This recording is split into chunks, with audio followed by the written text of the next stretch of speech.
what we are going to do this week is begin by developing the aggregate supply and aggregate demand framework. Now, this is in your book in chapter 6, so if you prefer to just go through the book yourself, then you don't have to watch this.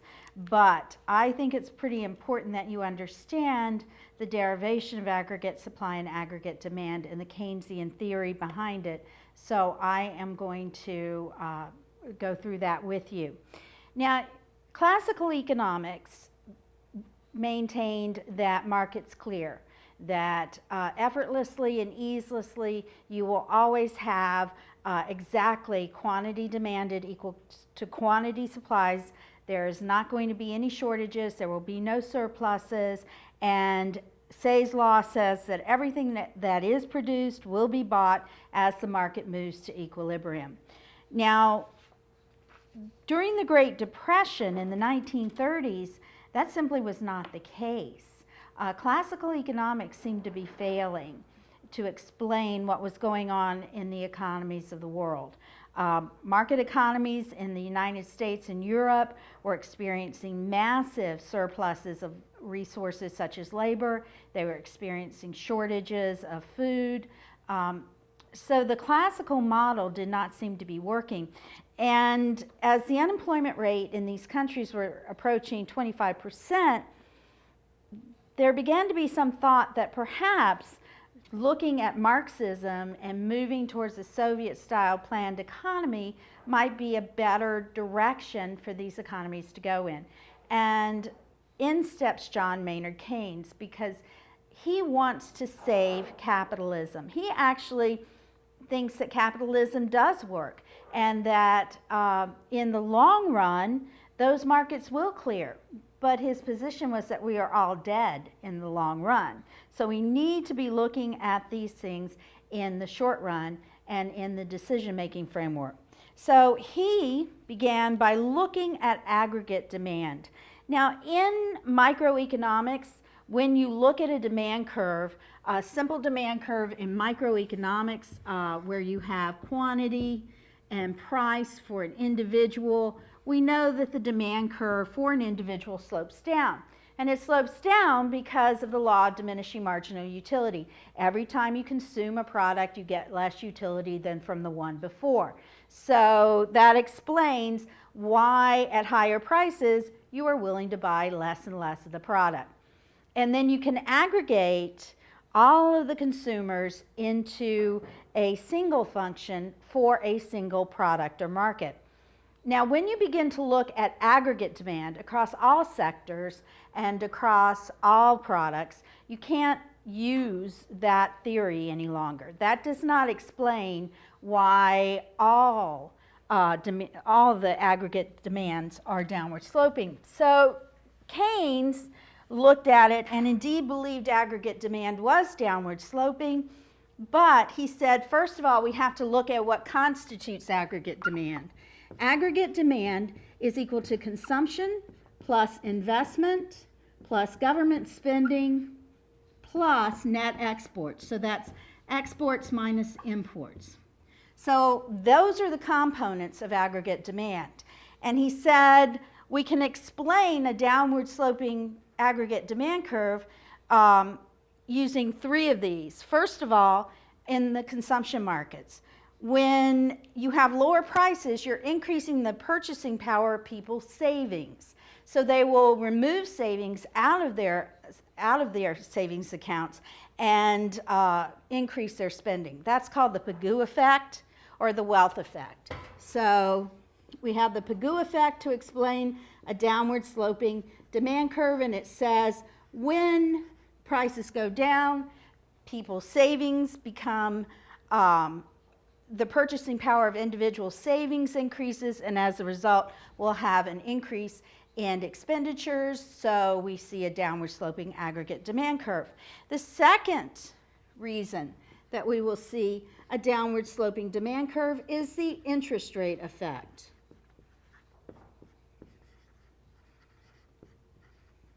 The interest rate effect. And again, second component of aggregate demand is investment. And as you increase the price level, you have to increase the demand for money. The transactional demand for money increases. You simply need more money for more transactions. And as you increase the demand for money, the price of money is going to go up. And the price of money is nothing more than the interest rate. So as the interest rate goes up, the cost of borrowing goes up, and investment and total spending will go down. So that is the second explanation for the downward sloping demand curve. And finally, there is the foreign trade deficit, or the foreign trade effect.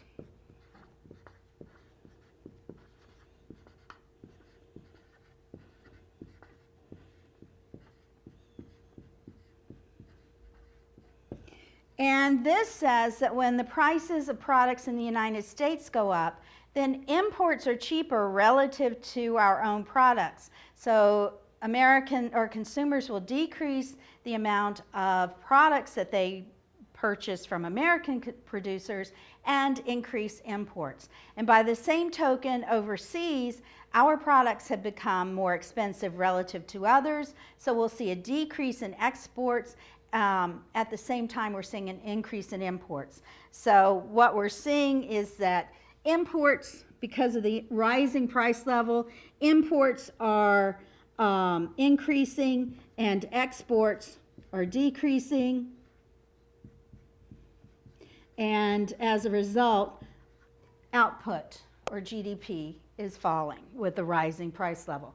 So it is these three pieces that give us an aggregate demand function where we have on the horizontal axis GDP, gross domestic product, and on the vertical axis we have the price level, and we have a downward sloping aggregate demand function.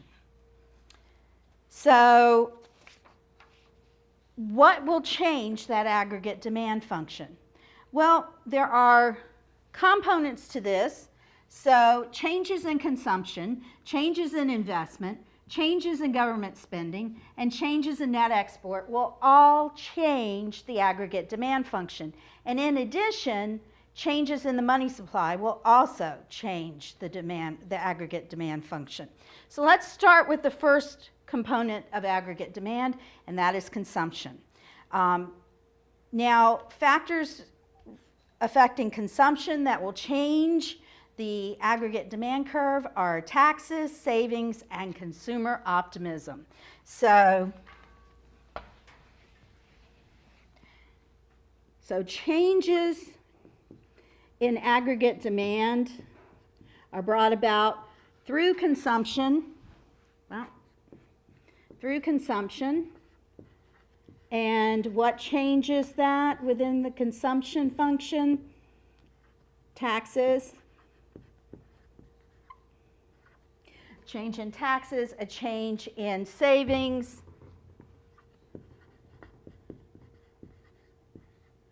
and a change in consumer optimism.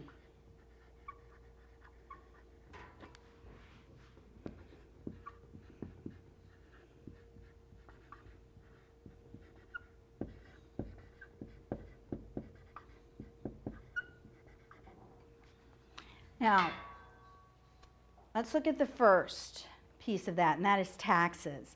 When you increase taxes, you are decreasing the disposable income available to the consumer. So as a result of the decrease in their disposable income, they are going to decrease consumption. And that is going to cause a decrease in aggregate demand. So an increase in taxes will cause a decrease in disposable income, which will change consumption. So an increase in taxes will result in a shift back or a decrease in aggregate demand. So remember, when we looked at those other three effects, the Pigou effect, the interest rate effect, the foreign trade effect, those were talking about just changes along the demand curve. These pieces are actually shifting the aggregate demand curve. So these are changes in demand. And second thing that is going to impact this is savings. With your income as a consumer, you have two choices. You can save or you can consume. So if savings is rising, if you are increasing your savings, perhaps there are tax advantages now for saving within your IRA. You may have the present value of consumption has decreased or has increased, so you're moving some of your money to savings, whatever reason. But as you increase savings, you will decrease consumption, and that will shift back aggregate demand. Now, this is not there's some complexity here, because if what you're doing with those savings is taking them into the financial markets, then that could trigger an increase in investment. But what Keynes was looking at in the 1930s as he is developing this theory is that people were actually afraid of those financial markets. They had seen runs on banks, they had seen the stock market bubble burst, so they were not necessarily putting their money into the financial markets. They were actually kind of putting it in the mattress. And so Keynes tended to view savings as a leakage out of the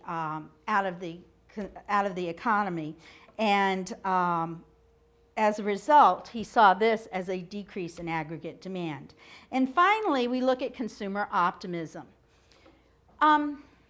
To understand this effect, you need to understand that there's something called consumption smoothing. Most people don't want to buy a lot in one period or 1 month or 1 year and nothing in the next. So they try to smooth out their consumption so that it is a relatively stable function. And they do that by through a series of borrowing and saving. They may borrow because their incomes are low for a time period, and then they may save as their income gets larger. And you as students may be experiencing this. Right now you are borrowing to maintain some sort of lifestyle and go to school. As your income increases, you'll be saving, and so you are still maintaining some sort of a smooth consumption stream. And so if consumers become very optimistic, so consumer optimism increases. People think that the economy's on the right track. They expect to get a really good job or a raise in the future. They may go out and borrow money on that expectation. So they go out and they borrow money so that they can buy durable goods. They can buy that new car. They can purchase that new house. So as consumer optimism rises, we will see consumption increase. And as a result, you'll see an increase in aggregate demand. Of course, the opposite is also true. If you feel like the economy is not going in the right direction, you are very cautious. What you're going to do is save your money. You are not going to make a big purchase. You're going to postpone durable goods purchases until you feel better about the economy, about your own job security, etc. So that will, if you are negative about the economy, you will decrease consumption as you take money, put it into savings, and that will decrease aggregate demand. So this is the way in which consumption impacts aggregate demand. Through taxes, that is a negative effect. Savings, again, it will increase savings, decrease aggregate demand, and consumer optimism, which has a positive relationship. Increase optimism, increase aggregate demand. Now the next piece, the next change in aggregate demand is caused by investment.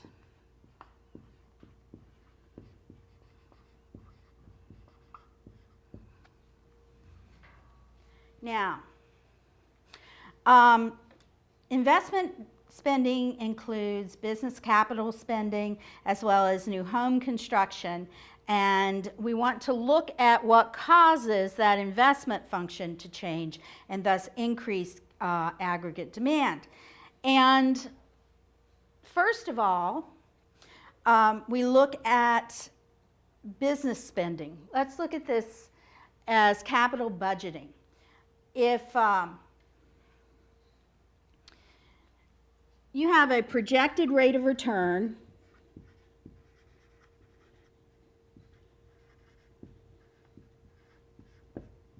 on a project,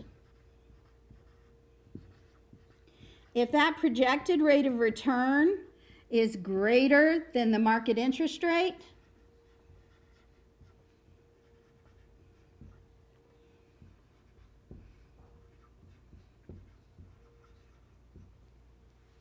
you'll fund that project. If the projected rate of return is less than the market interest rate, you will not fund. So when the projected rate of return is greater than the market interest rates, then you will increase investment. So what is crucial here in determining that investment are those interest rates. It's the main factor of change in investment spending through and thus the aggregate demand curve. So, and again, as market interest rates rise, then home buying becomes more expensive and people will not be buying homes. They will not be purchasing durable goods. But as interest rates decrease, then mortgage payments become lower and people will be increasing their new home buying or just increasing the housing market. Now, one of the things that can impact this is business expectations, how businessmen feel about the future. Because if you're optimistic about the future, then you're optimistic about your future sales, and this will increase your projected rate of return on any given project. So some projects that previously did not look good, were not going to be funded, are now going to be funded. So you're going to see an increase in investment due to the optimism about the future of the economy. By the same token, if you feel like the economy is not moving in the right direction, people are not going to purchase new products, they're not going to be interested in increasing your sales, then your projected rate of return on the project is much lower, and projects that had previously looked, even with the current market rate of interest, projects that had previously been funded or had been up and would have been funded are no longer viable.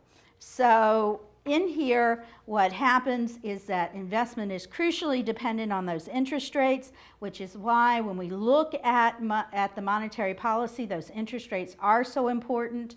And that is why, and it is also business expectations. Now, the third factor influencing aggregate demand is government spending.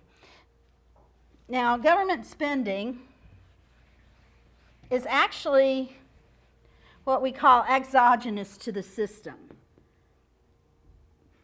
It is government spending decisions, which we will be talking about in some detail in the next modules, are made for decisions that are made separate and apart from the macro variables. So this is government spending on final goods and services, because that is what GDP is. This is not government spending on salaries for policemen or judges or firemen. This is actual final goods purchases, because that is what we see in GDP. That's what GDP captures. And this can occur at the federal, state, and local levels. So this is all three levels of government that we're talking about. And as you increase government spending,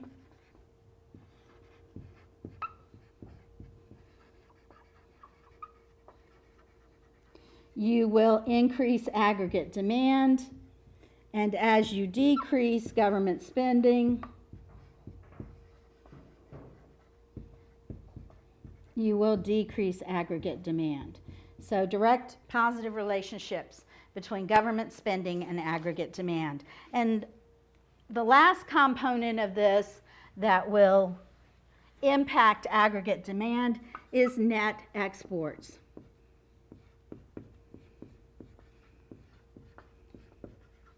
Now, because we're looking at GDP, gross domestic product, we need to take out the imports, the things that are not produced in this country but are purchased in this country. So that is why imports are a negative value here.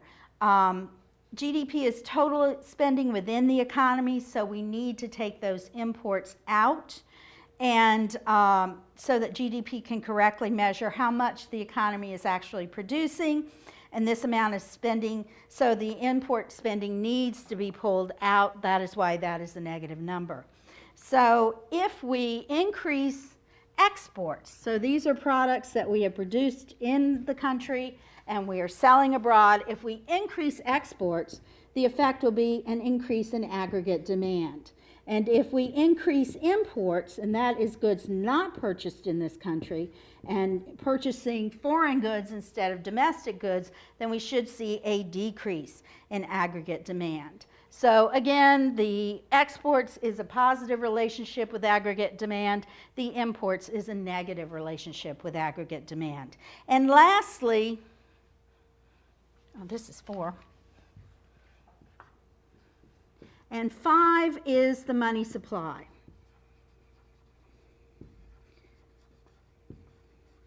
Now, there's something in economics called the quantity theory of money, and it too was a theory developed by Irving Fisher of the Fisher effect fame. And in this one, it says that MV equals PY. So the money supply times the velocity of money, the number of times that money turns over, is handed from one person to another entity, is equal to the price level times output. So MV equals PY. This is the quantity, this is Fisher's quantity theory of money.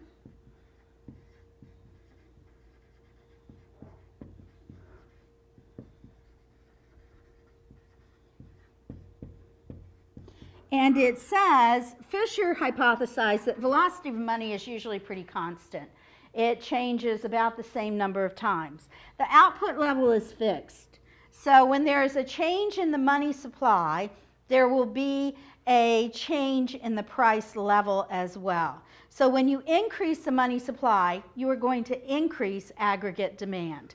So an increase in the money supply, according to the quantity theory of money, will result in an increase in aggregate demand. So those are the 5 factors that impact aggregate demand.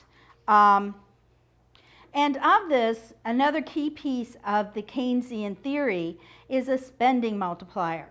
Because, and this is why in Keynesian theory, and as we talked about when we looked at monetary policy, spending is the largest.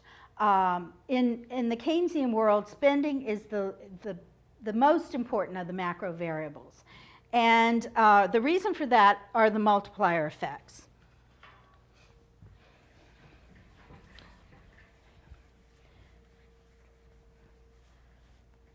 So let's look at the Keynesian spending multiplier.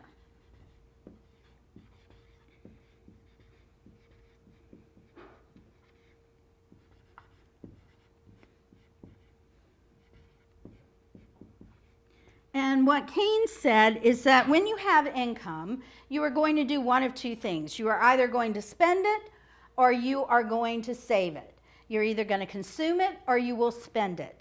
So, and one person's spending is another person's income. And when your spending increases, you're increasing someone else's income, which means they'll increase their spending, which increases someone else's income. And that's why there is a multiplier effect going on, that one person's consumption is another person's income. And so to answer the question, how much of this additional income will actually be spent, Keynes came up with this idea of the marginal propensity to consume, MPC, which is equal to the marginal propensity to consume.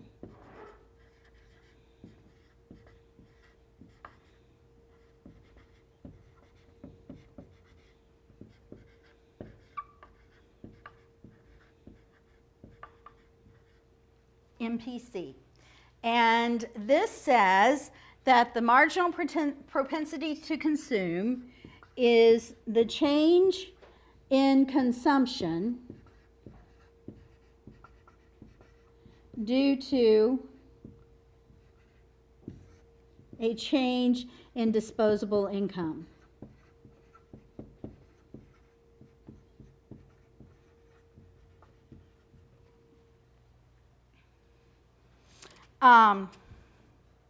It's an A. And this is the change in C over the change in Y.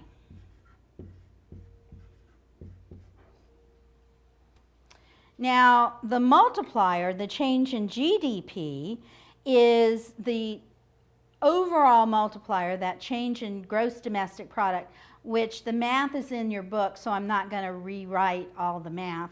But from this equation, you can come up with the change in GDP, which is the initial change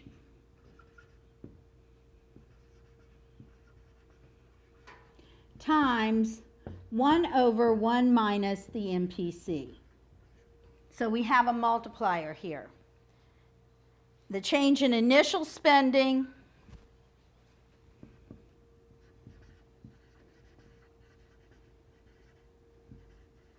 times 1 over 1 minus MPC. So when you have a change in consumption, when you have a change, it will result in a change in GDP that is greater than this by this factor. And remember that MPC is less than 1. So what you have is a fraction in the denominator. So that makes that multiplier look pretty good. Now, while this is a demand curve, the likes of which you have seen all of your economic life,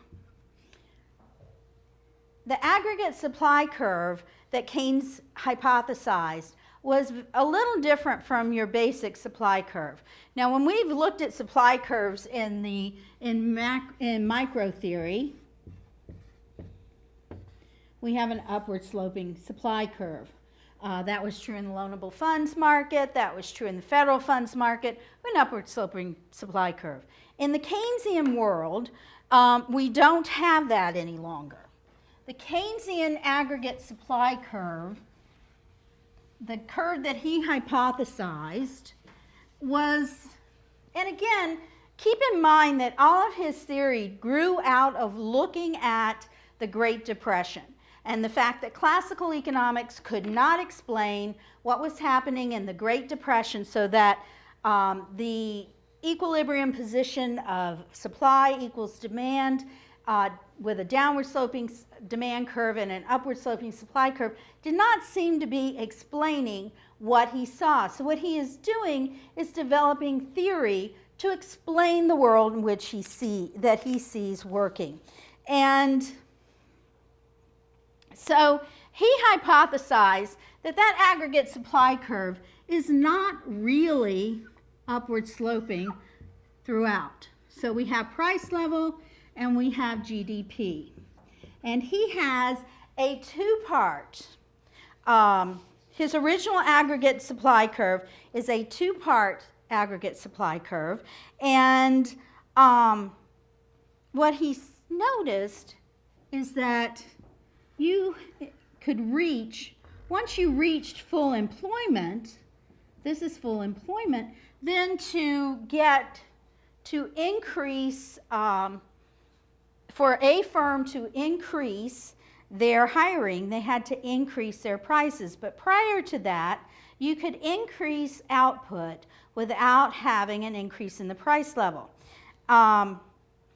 Because what he was seeing was an underutilization of resources. So you could increase output without increasing, you could move from point A to point B.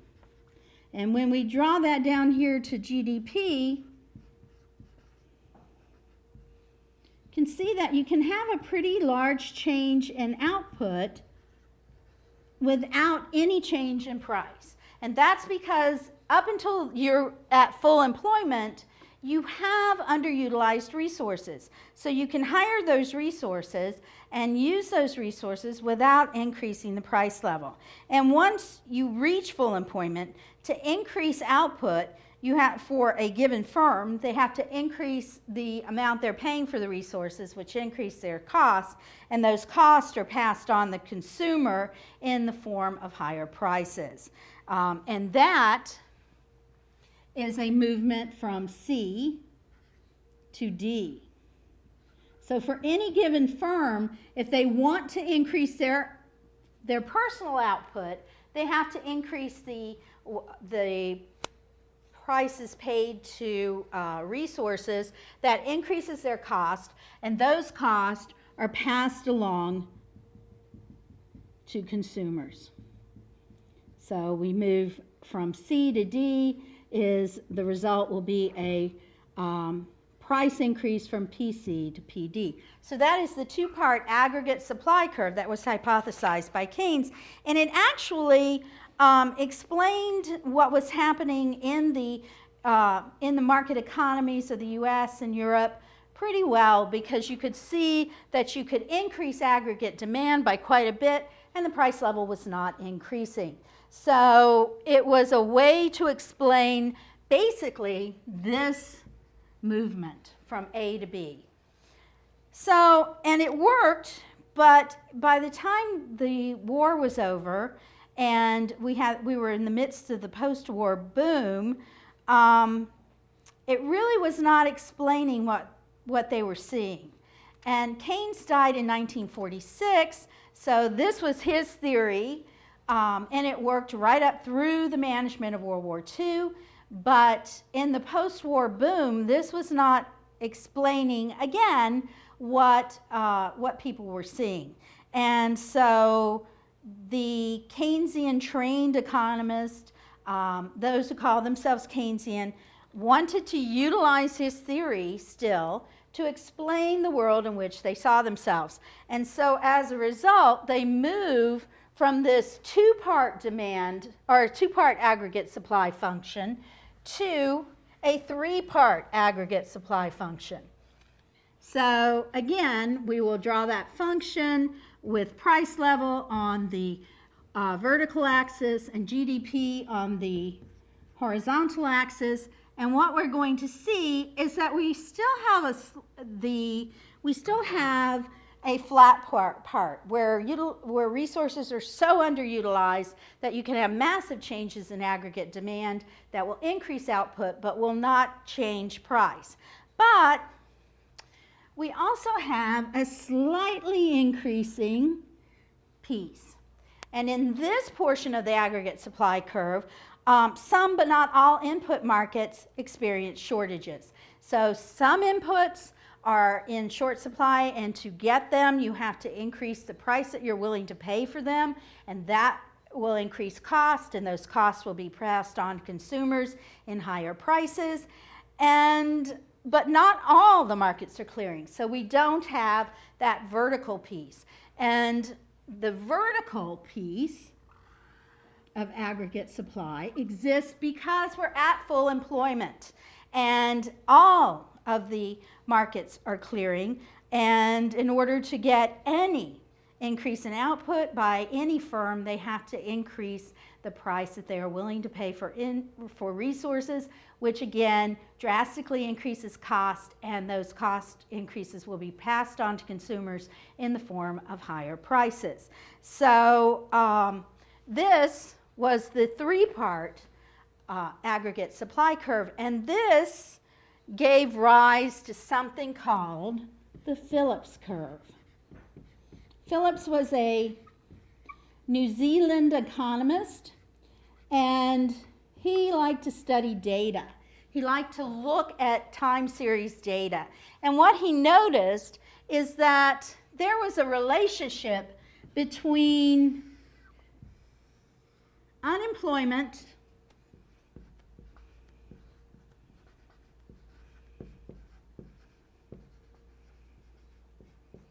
and inflation. and that as inflation increased, unemployment decreased. So this is a downward sloping curve, the Phillips curve, and it shows you that as inflation increases, so as we move up the Phillips curve, we're decreasing unemployment, but we're doing it with some level of inflation.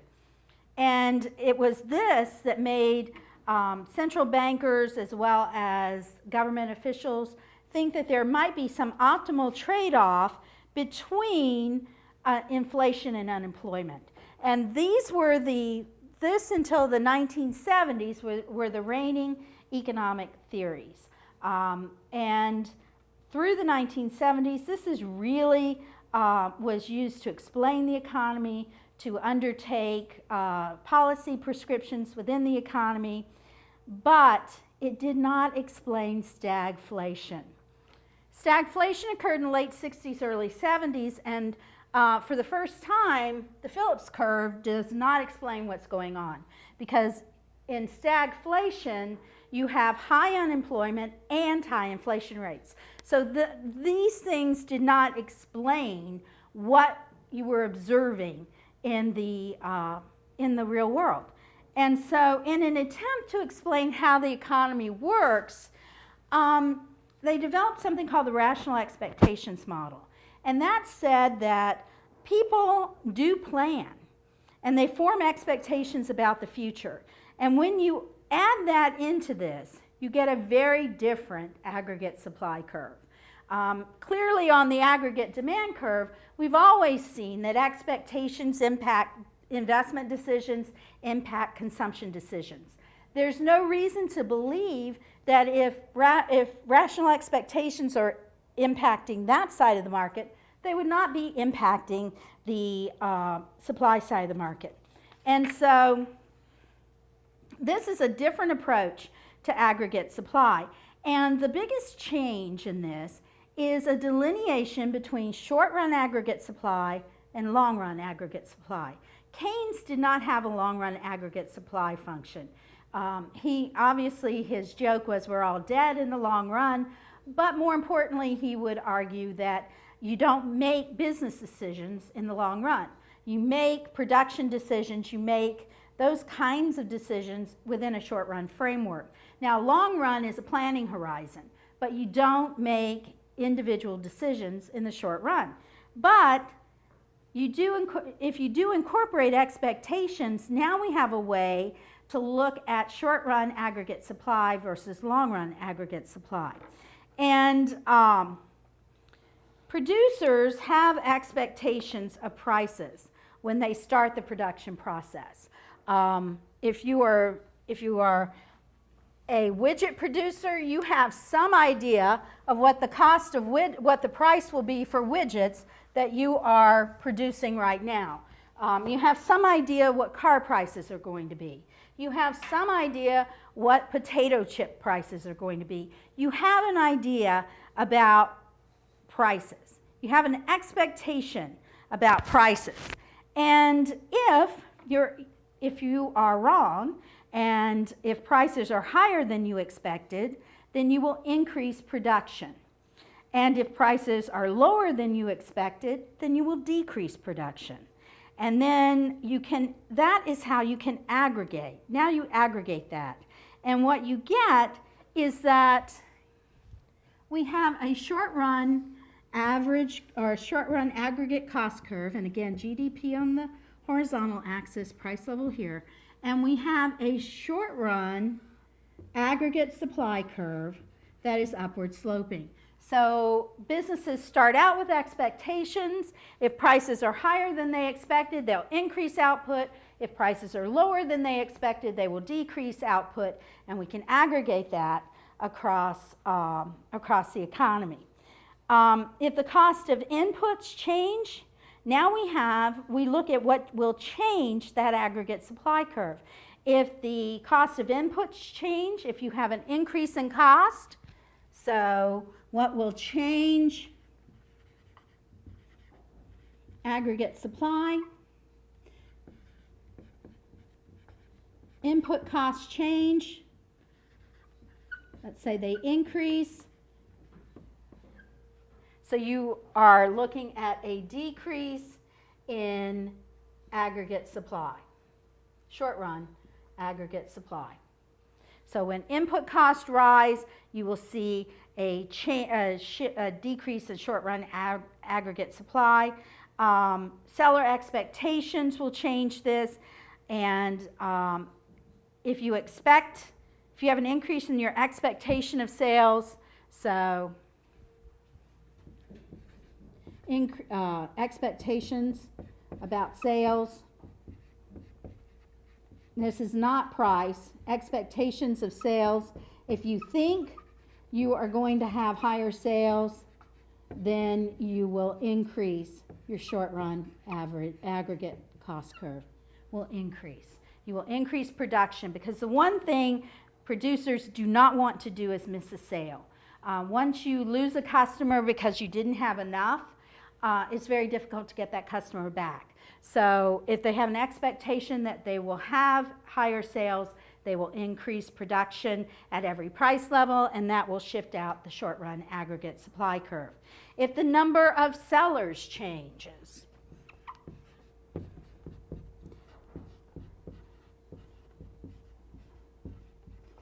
if you increase the number of sellers,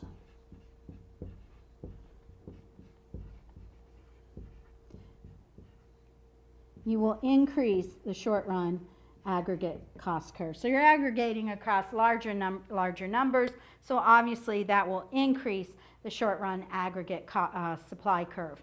And this could be because you've got the rest of the world coming over to sell products. This could increase the number of businesses that are willing to do business in the country. And if taxes change, if you increase taxes, that is a cost of doing business, and as a result, you will see a decrease in the short run aggregate supply curve. So those are the things that will change aggregate supply.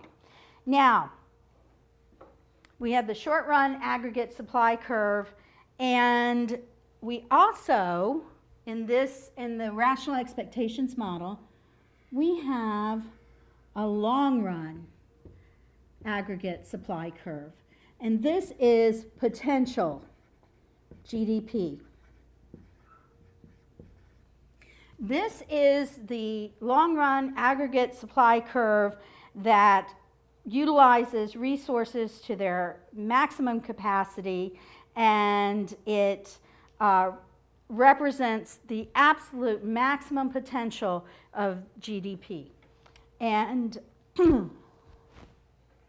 this is a much more difficult curve to shift, and because it changes, so the change or shifting in long run aggregate supply happens because of a change in resources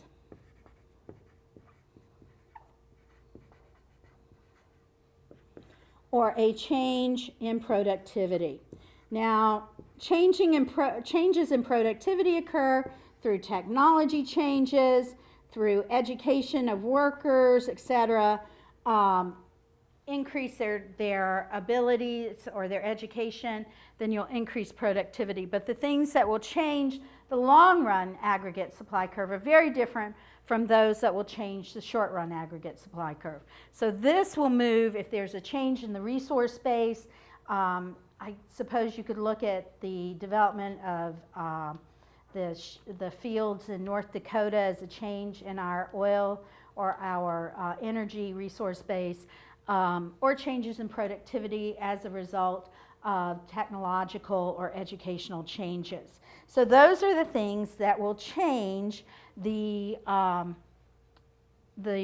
long-run aggregate supply curve. And then what becomes important in this world is looking at the difference between, looking at the difference between actual GDP and potential GDP. The actual level of output in the economy is determined by the intersection of the short-run aggregate supply curve and aggregate demand. So if we introduce aggregate demand into here, and let's just say aggregate demand looks like this, we'll call that aggregate demand 1, and here is actual GDP.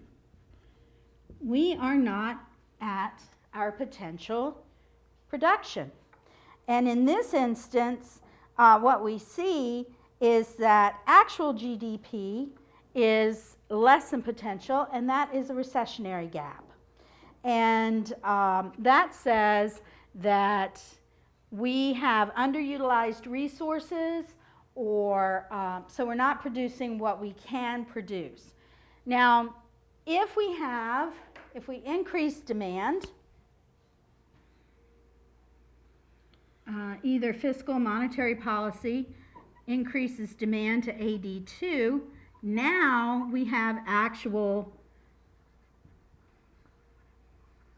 GDP is equal to potential GDP. And that is our equilibrium position.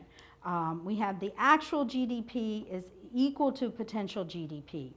And what happens if aggregate demand shifts out here? So we have AD3, and let me put the price levels here so I can be complete. This is P1. This is P2.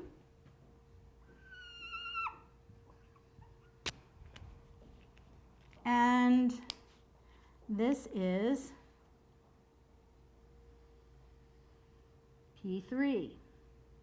And here we have actual GDP is greater than potential GDP. This is unsustainable. This is what we see right here is an overheating economy. And we've talked about that in monetary policy. We will talk about it again, fiscal policy. But that is what an overheating economy looks like. You are seeing rising price levels. You are seeing actual GDP that is greater than potential GDP. And this is not sustainable. We'll have to do something to bring that back to actual GDP. Now the question is, how fast do these gaps close? How fast does the recessionary gap close? How fast does this close? And really, that means how fast do prices adjust?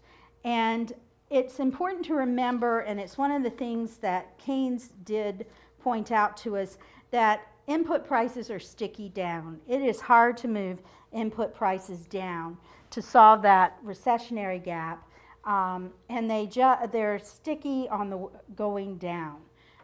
If markets work correctly, the market price should decrease so that your recessionary gaps are changing, and this is in the overheating of the economy. We will see in our next section what fiscal policy can do to change that.